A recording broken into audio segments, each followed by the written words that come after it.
In our previous video, we looked at the lone divider method, which is one method of fair division where we can divide continuous assets or assets that can be split up into pieces. In this video, we're going to look at the method of sealed bids, which is actually a fair division method that will allow us to divide discrete assets or assets that cannot be divided into pieces. So things like an estate where we have a car, a house, and a stock that needs to be divided among 3 siblings.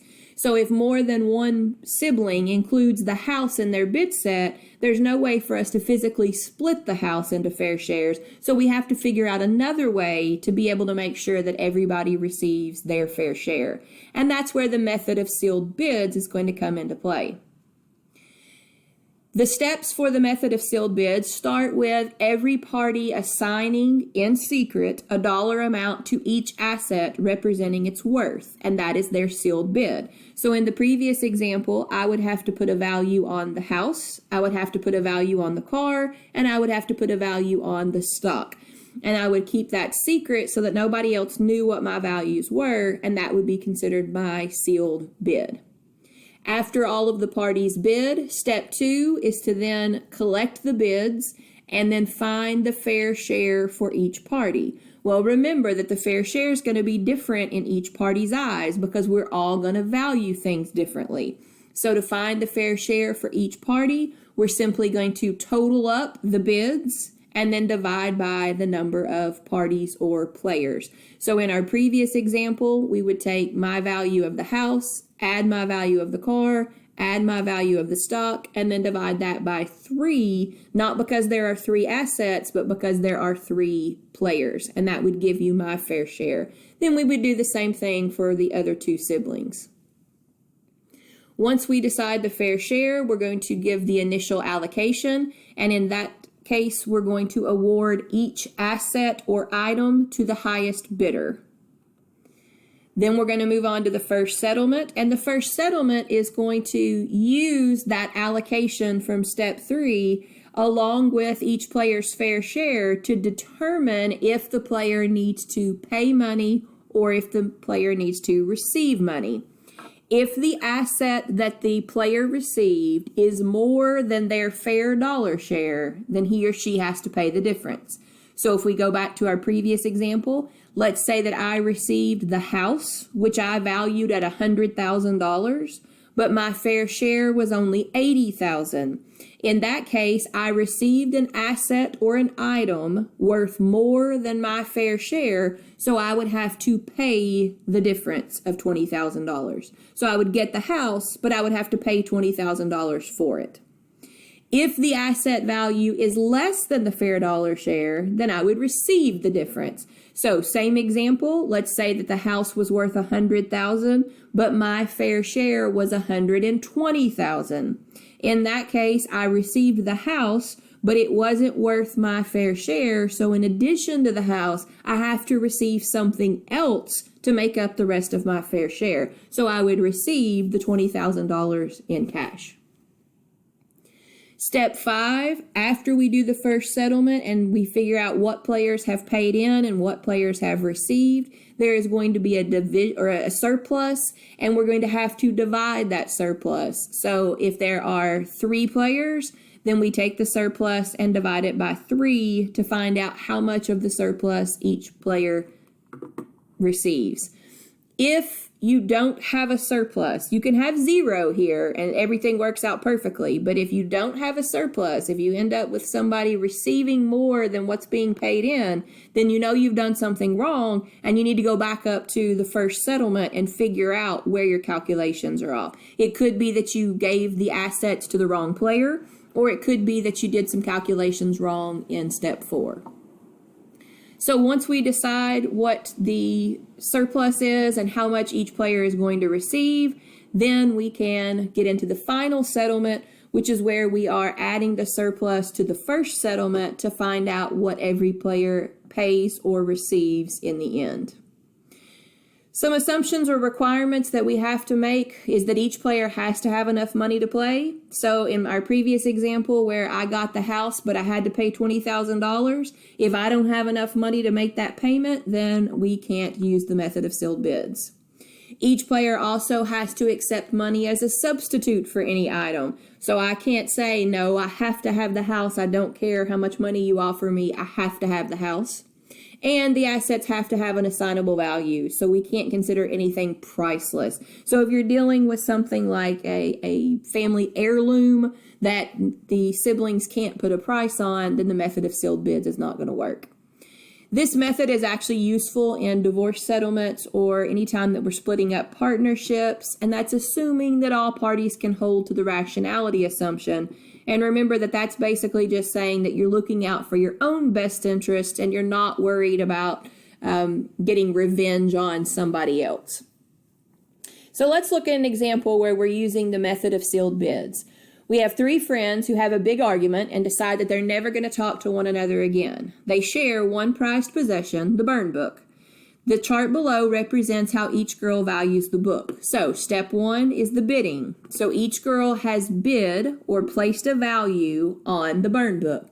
Amelia placed a value of $300, Blair placed a value of $210, and Camille placed a value of $240. So step one is done. Now we're ready to move on to step two and find the fair share. Well, remember that each girl valued the book differently, so each girl's fair share is going to be different, or their fair share value is going to be different. So Amelia placed a value of $300 on the book. She's entitled to 1/3 of that value because there are three players, so Amelia's fair share is going to be $100. Blair placed a value of $210 on the book, and she's entitled to 1/3 of that, so her fair share is $70. And Camille valued the book at $240, so her fair share value is $80. Keep in mind that fair share value is always in the eye of the player. It's not going to be the same across the board. So now that we have determined what each player's fair share value is, we're ready to look at who receives the book. Well, remember that the asset always goes to the person who bid the highest. So in this case, Amelia bid more than Blair or Camille. So Amelia is going to receive the book. Step 4 is the initial allocation. So now that we know who gets the book, we need to figure out who pays and who receives in addition to the book. So Amelia received the book, which had a value in her eyes of $300. She had a fair share value of $100, so she actually received a book worth more than what her fair share value was. Therefore, she needs to pay the difference between the amount she values the book at, $300, and the amount that she was entitled to, $100. So she is going to receive the book, but she's going to have to pay $200. For Blair, Blair did not receive any assets because the book was the only asset in this case. So since she didn't receive any assets that have value, she's going to actually receive her fair share value in cash. So she will receive $70. Same thing with Camille. Camille did not receive an asset, so she will receive her fair share in cash. So she'll receive $80. Now notice that they are receiving money and Amelia is paying money. So Amelia has paid in $200 and Blair and Camille have only received a total of $150.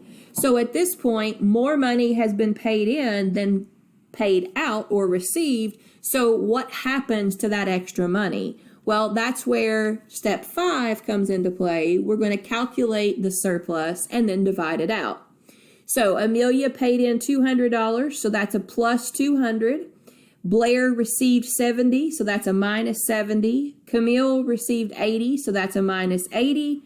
And our surplus is $50. Well, remember, at the end of all of this, we don't want there to be money left over and we don't want there to be money owed. So we're going to take that surplus and we're going to divide it equally among the three players so that each of them receives 1/3 of the surplus. or in this case, $16.67. So now we had that initial or first allocation, but now we have this surplus we have to deal with. So our final allocation is going to come from having the initial allocation adjusted by the amount of the surplus.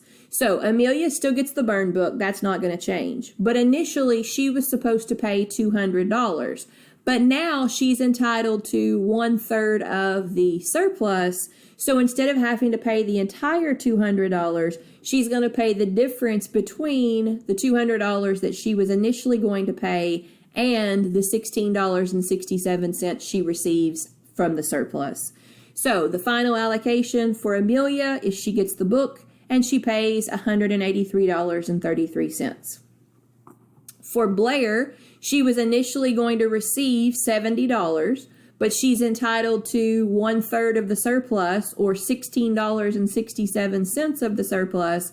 So if we add those together, her final allocation should actually be, this is a typo, so make sure you make this change on your paper. She should actually receive $86.67. So this should be an 8, $86.67. The total of 70 plus 1667. And then the same thing for Camille, because she was initially receiving money and she's entitled to the extra $16.67 from the surplus. She's going to receive a total of $96.67. And if we account for this being a typo, then we will remember that when we add these two together, we should get the total amount that Amelia paid in, the $183.33.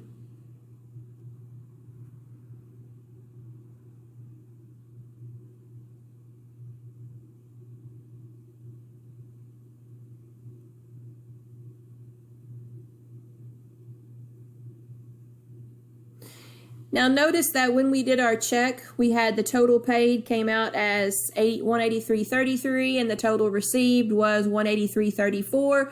What is accounting for that 1 cent difference? Well, remember that we rounded, and when you round, you're going to have a potential for a 1 penny discrepancy. And in that case, they would have to make an agreement for either one of the receivers to pay a penny or to receive a penny less, or the payer to pay a penny more.